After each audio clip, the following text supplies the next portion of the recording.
What if ROTOM-FAN was in Gen 1 OU? Now, this is the last Rotom I'm going over. I will not do the base form, because there's just nothing to talk about there. Just worse stats and no unique coverage move. And luckily, I think I saved the best for last, because ROTOM-FAN is the most interesting out of all of them. Because Rotom Wash, Rotom Heat, Rotom Mow, and Rotom Frost all have inherently more powerful signature moves, but all of them sort of have their own downsides, and I think Air Slash is the most consistent out of all of them, because Hydro Pump has unreliable accuracy, both Overheat and Leaf Storm like well your special attack, and then Blizzard is legitimately really good. Not as hard as you would have if it would stab, but also it has a problem to where outside of coverage moves, it's not as strong as a stabbed Thunderbolt. Now Air Slash, because this is before the physical special split, it is a physical move, and I know that sounds kind of bad, fighting with a base 65 attack stat.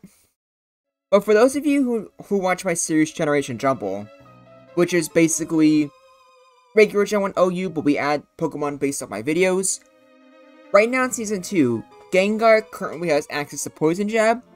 It has the exact same base attack stat, and it really enjoys using it. Because Gengar is fast, and because it's better than Nightshade, that ends up being a pretty good move. And it's not that much different from ROTOM-FAN, because the main thing ROTOM-FAN wants to do is, it wants to confuse, it wants to paralyze, so having a move that also gives you a 30% chance to flinch, I mean, obviously, this guy is specifically made to be as annoying as possible. So, it makes complete sense going for Air Slash. And the fact that Air Slash is the most, what's it called, accurate of all of them, that's pretty good. Not to mention that having a physical move, in a way, kind of does give you more coverage than even Blizzard does, since it doesn't do a lot, but it's gonna be better for fighting against special walls than Hydro Pump or Blizzard, and especially better than both Leaf Storm and Overheat. Bonus points that, even though it doesn't do a lot of damage, since you're already paralyzing, confusing, and finching or searching for flinches, you're going to get a lot of opportunities to crit. And a crit Air Slash legitimately does do decent damage. So even though this might be the best one, because Blizzard is still pretty good, on paper seems better, but I think ROTOM-FAN just going all in on just the annoyance, while the others are very conflicted between if they want to use Reflect or not. ROTOM-FAN is not like them. You know for a fact you just want to go for moves that just skips your opponent's turn, basically. And because of that, along with just having more options against more types of Pokemon, I think he's the best one. I think Frost is probably the second best, and then Rotom Wash, and then Rotom Heat and Mow are just kind of dog water.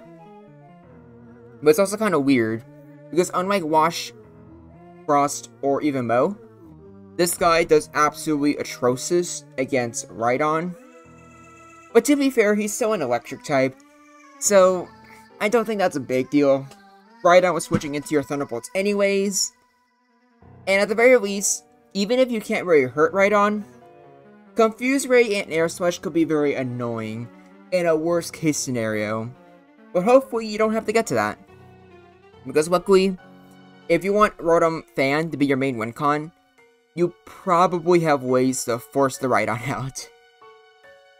So, just like I said for the other Rotom Frost video, I'm not gonna show all of the replays as I usually do, and that's because if you've seen the Rotom Wash video, you've seen most of them.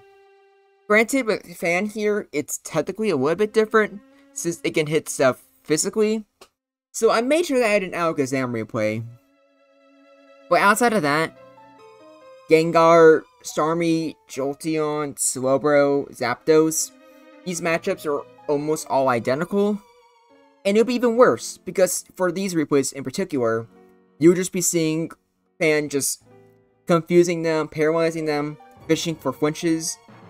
Doesn't sound very fun, does it?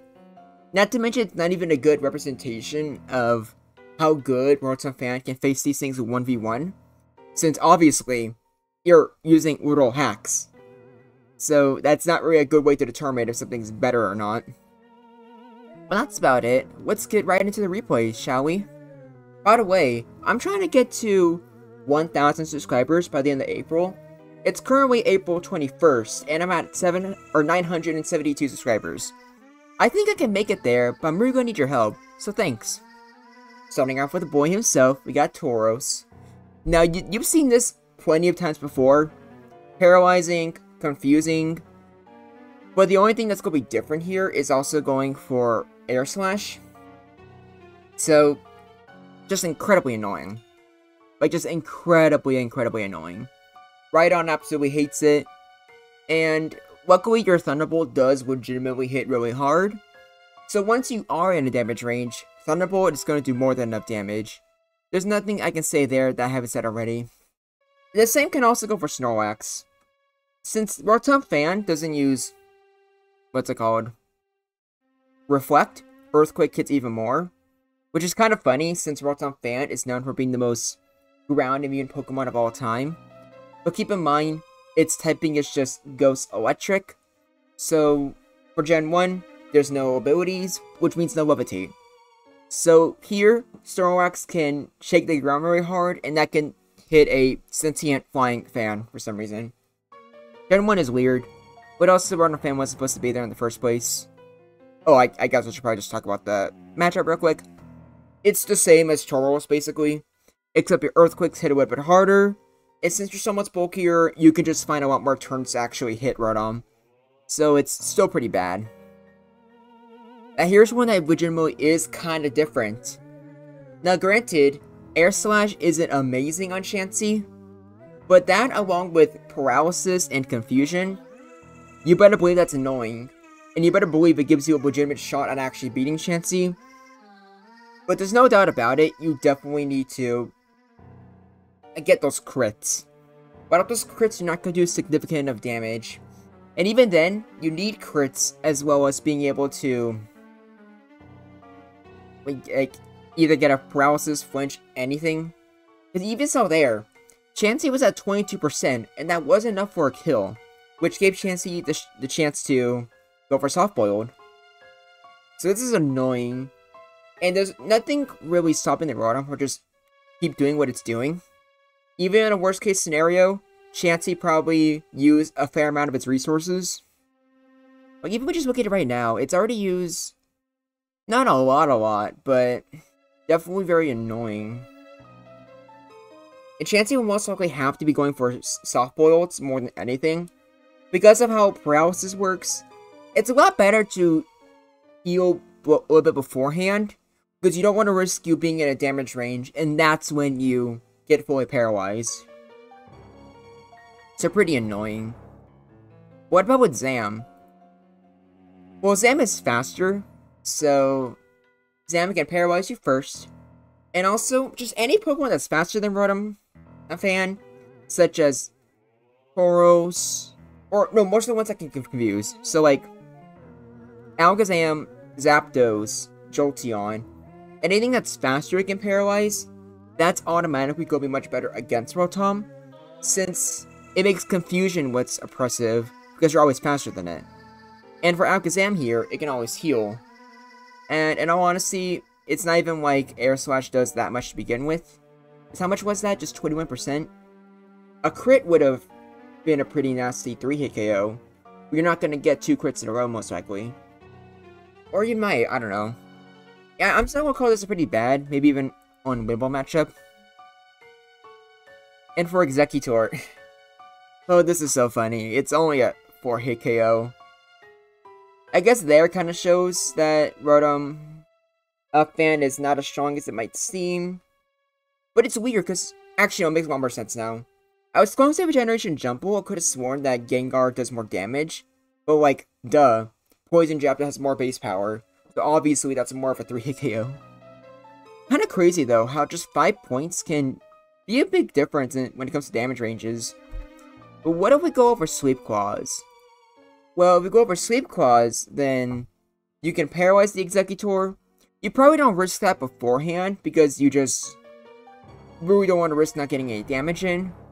But man, look at that crit. That is a juicy 3-hit KO. That is pretty nice. Oh wait, the Executor still killed you. And you didn't get a single flinch. Yeah, it's almost like slowly rely on RNG isn't actually that good. But it could go either way, so like, unlike Frost or Heat, that's actually kind of decent, I guess. Now for Jinx. Not even sure if it was worth showing this, but I think it probably was. To be fair, even just a regular Thunderbolt already does a lot of damage, but you're probably better off going for Air Slash since it's hitting physically. So you do better, but keep in mind a Jinx Lovely Kiss kills you, and a Jinx is always capable of 3-hit KOing you, so don't feel comfortable. It's definitely a could go either way. Now last but not least, because a lot of the other replays are basically the same, we have Rhydon. Yay! That Confuse Ray. That could be annoying. And then you add Air Slash on top of that. It doesn't do anything, but it's possible for you to win if your opponent is just completely unlucky. It's probably not going to happen, but it's funny to think about. And like you see here, this Rotom, look at the work it's putting in. Look at that. If you really want to just... I guess if you really want to just go full on the annoyance, maybe you get rid of Thunder Wave for Earthquake, so that you can do more damage to the Earthquake users. Or not Earthquake, I mean Reflect. Use Reflect. Don't actually do that. You need Rotom to have a good attacking move, but if you want to be full annoying, you can make it happen. Now here is the final Rotom tier list. Now, there's a lot of stuff that could go either way. And the only things that changed was just, I think, Executor, Chansey, and Zapdos. But kudos to ROTOM-FAN for being the only one that doesn't make Chansey an unwinnable matchup. That's pretty cool. So now that I'm done with this Rotom mini-series, I guess you can call it, I have 2 more videos I'm going to do. I'm going to do Hariyama, and I might finally be doing the What If Hidden Power Was in Gen 1 OU video. That one could be really cool. And I'm thinking about finally doing it now, since I don't really think I want to do a co-op with that. At least not with the YouTuber I thought I was going to do it with. So that should be pretty cool. Then after I finish those, I'm focusing on the roster for Generation Jumble Season 3. So I'll be going over... I've already done a few of them, but I'm going to be going over some Pokemon that you haven't seen yet, like Ludicolo, Sawsbuck, Volbeat, Palisand, and Vanillix, and so much more. Should be a lot of fun. But until then, thank you all for watching. This is Groundback, and I look forward to hearing from you.